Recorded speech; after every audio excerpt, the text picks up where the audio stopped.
Good morning बच्चों। बच्चों हम जो पढ़ा रहे थे आपको वो चैप्टर था सॉलिड स्टेट।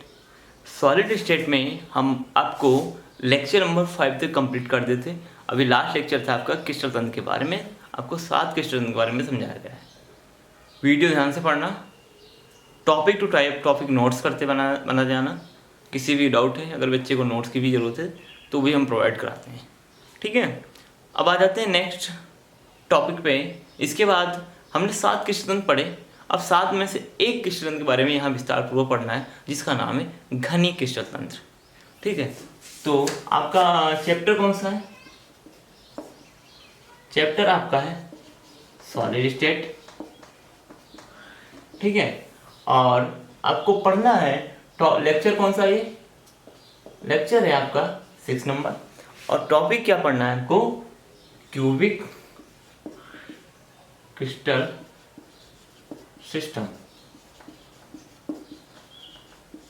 घनी क्रिस्टल तंत्र। तो घनी क्रिस्टल तंत्र क्या होते हैं इनके बारे में। तो घनी क्रिस्टल तंत्र में एक कोशिकाएं कितने प्रकार की होती हैं, पहले वो बात करें। तो घनी क्रिस्टल तंत्र में एक कोशिकाएं होती 3 प्रकार की। कौन कौन सी? पहली होती आध घनी एकक कोशिका। दूसरी होती है अंता केंद्रित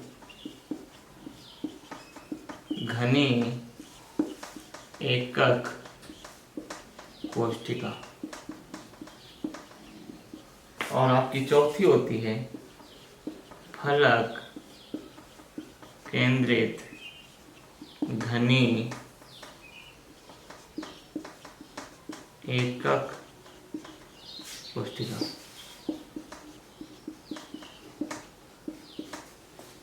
ठीक है, ये 3 होते हैं। आधुनी प्रिमिटिव क्यूबिक यूनिट सेल, अंतःकेंद्रित मतलब body centred cubic unit cell, और फलक केंद्रित मतलब face centred cubic unit cell. ठीक है, तो ये आपकी 3 प्रकार की होती है, इन्हीं के बारे में पढ़ना है। आध घनी एकक कोशिका का क्या तरीका होता है? आध घनी एकक कोशिका में जो अवयवी कण होते हैं वो घन के 8 कोनों पर बसे रहते हैं। यानी इनकी परिभाषा जो लिखनी होगी, वे एकक कोशिकाएं जिनमें अवयवी कण एकक कोशिका के कोनों पर, या सिंपल सा अगर घनी में आप लिख रहे हैं तो ऐसे भी वे एकक कोशिकाएं जिनमें अवयवी कण घन के कोनों पर उपस्थित रहते हैं, उन्हें आध घनी एकक कोशिका कहते हैं। उदाहरण कैसे, इसका आप डायग्राम कैसे बनाएं?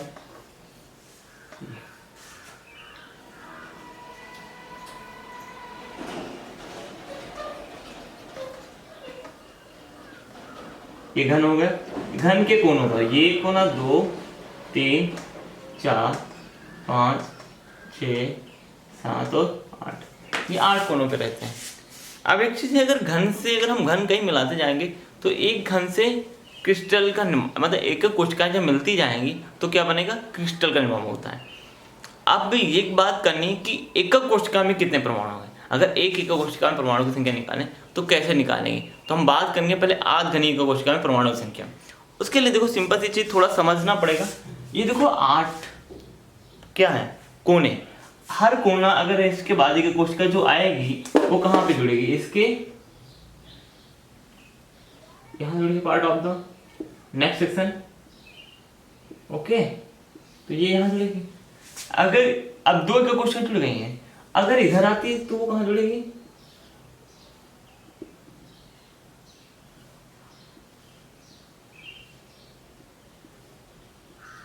ठीक है, बस जो भी छोटा छोटा हो गया तो देख लेना, कभी साइज में गड़बड़ हो जाता है। ठीक है, ये हो गया। ठीक है, ये हो गया। यानी एक कोशिका एक इस कोने पे जुड़ गई, एक इस कोने पे जुड़ गई। तो ऐसे एक कोशिका क्या होगी? अब इधर भी बढ़ा सकते हैं हम। कहाँ बढ़ा सकते हैं? इसको और ले जाएंगे तो थोड़ा ये ले जाएंगे, थोड़ा ये हो जाएगी।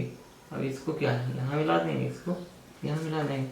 तो इससे कितना है, इस कोने से कितने टच कर रहे हैं, मतलब एक एका कोशिका से कितने टच करेंगे, अब एक कोने से कितने को कोशिका टच करेंगी? टोटल 8 टच करती हैं। आप चाहें कुछ भी चीज़ें लेके आप टच करा के देख ले सकते हैं। मतलब एक कोशिका को कितने लोग कितने टच कर रहे हैं? 8। तो 8 टच कर रहे हैं कोने, एक कोने को। अगर एक परमाणु यहाँ पे उपस्थित है तो वो कितने भागों में बढ़ गया? अगर 8 कोने टच कर रहे हैं 1/8, यानी एक परमाणु जो बढ़ गया वो 8 भागों में, 8 भागों में बांटना है एक परमाणु को। ठीक, अब यहाँ पे एक परमाणु है तो 8 भागों में बढ़ गया। तो एक परमाणु को कितना, एक कोने को कितना मिला? 1/8। ठीक, यानी 8 भाग हैं, 8 कोने हैं, तो एक परमाणु को कितना मिला? 1/8। यानी अब एकक कोशिका में कितने कोने हैं? कोने हैं 8, और एक कोने को कितना भाग मिला? 1/8। परमाणु को कितना भाग मिला? 1/8। तो आधे एक कोशिका में 8 कोने हैं और एक कोने को 1/8 भाग मिला, तो परमाणु कितना आएगा? 1। ठीक है। अंतर कितने घने एक कोशिका? वे एकक कोशिकाएं जिनमें अवयवी कण कोनों के अतिरिक्त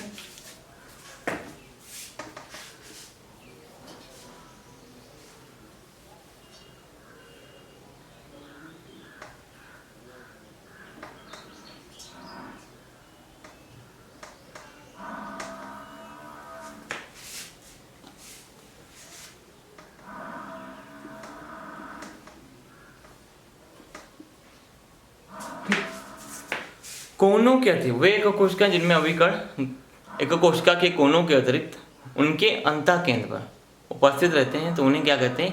अंतःकेंद्रीय घनीय कोशिका। अंतःकेंद्र मतलब ये कोनों पर हो गए और इसके बाद अंतःकेंद्र मतलब एक बीच में आ गया। अब इसमें अगर परमाणुओं की संख्या निकालेंगे तो कैसे निकालेंगे? 8 परमाणु तो उसके कोनों पर हो जाएंगे और प्लस एक परमाणु कहाँ होगा? उसका बी सेंटर में होगा। तो टोटल कितना आएगा? इसका एक आएगा, इसका एक आएगा, यानी कितने परमाणु आ जाएंगे? 2 परमाणु आ जाएंगे। ओके, बात करते फलक केंद्रित। फलक केंद्रित घनीय कोशिका में से वे एक कोशिकाएं जिनमें अवयवी कण घन के कोनों के अतिरिक्त उनके फलकों पर, उनके अंतःफलकों पर उपस्थित रहते हैं तो उन्हें क्या कहते हैं? फलक केंद्रित घनीय कोशिका कहते हैं। तो फलक केंद्रित घनीय कोशिका कहते हैं, देखो कैसे, जैसे एक यहाँ फलक पर, एक फलक ए, एक फलक ए, एक फलक ए। अब इसका एक सामने का फलक, एक बैक फलक, टोटल 6 फलक। अब कोई भी 2 एकक कोशिका मिलेंगी तो एक परमाणु इन 2 एकक कोशिकाओं फलकों के बीच में होगा, यानी एक परमाणु 2 फलकों के बीच में होगा, यानी एक फलक को कितना मिला? आधा, यानी एक फलक को आधा मिला। टोटल कितने फलक होते हैं? 6। तो इसमें अगर परमाणु की संख्या निकालेंगे तो 8 कोनों पर होंगे और प्लस 6 फलक हैं, एक फलक को कितना मिला है बेटा? 2, आधा। तो यहाँ से आ गया 1, यहाँ से आ गया 3, कितना हो जाएगा? 4। ओके, तो जिसको बोलते हैं एससीसी सिंपल क्रिस्टल क्यूबिक बोलते हैं, इसको बोलते हैं बीसीसी बॉडी सेंटर क्यूबिक बोलते हैं, इसको एफसीसी बोलते हैं फेस सेंटर क्यूबिक। बीसीसी भी एचसीपी भी होता है और सीसीपी भी होता है। ठीक है, तो ये भी याद रखेंगे, एचसीपी और सीसीपी। ठीक है, तो ये चीज हो गई 1+3। तो आप याद रखिए एचसीसी में कितने परमाणु होते हैं? 1, बीसीसी में 2 और एफसीसी में टोटल 4। तो ये चीज़ आपको क्लियर रखनी है। आध घनी एकक कोशिका में एकक कोशिकाएं कितनी प्रकार की होती हैं? 3 प्रकार की। एक में तो पहली होती है आध घनी एकक कोशिका जिसमें अविकर्ण कहाँ होते हैं? केवल कोनों पर होते हैं। दूसरी होती है अंतःकेंद्रीय घनी एकक कोशिका जिसमें अविकर्ण कोनों के अतिरिक्त उनके अंतःकेंद्र पर उपस्थित रहते हैं। और तीसरी होती है फलक केंद्रीय घनी एकक कोशिका जिनमें अविकर्ण कोनों के अतिरिक्त फलकों पर उपस्थित रहते हैं तो उन्हें फलक केंद्रीय एकक कोशिका कहते हैं। आध घनी एकक कोशिका में यानी एससीसी में परमाणुओं की संख्या 1, अंतःकेंद्रीय घनी एकक कोशिका यानी बीसीसी में परमाणु संख्या 2 और फलक केंद्रीय घनी एकक कोशिका मतलब एफसीसी में परमाणुओं की संख्या 4 होती है। ओके, ठीक, done, topic complete. Next topic next lecture में मिलते हैं। ओके, तब तक बाय बाय, टाटा, बेस्ट ऑफ लक।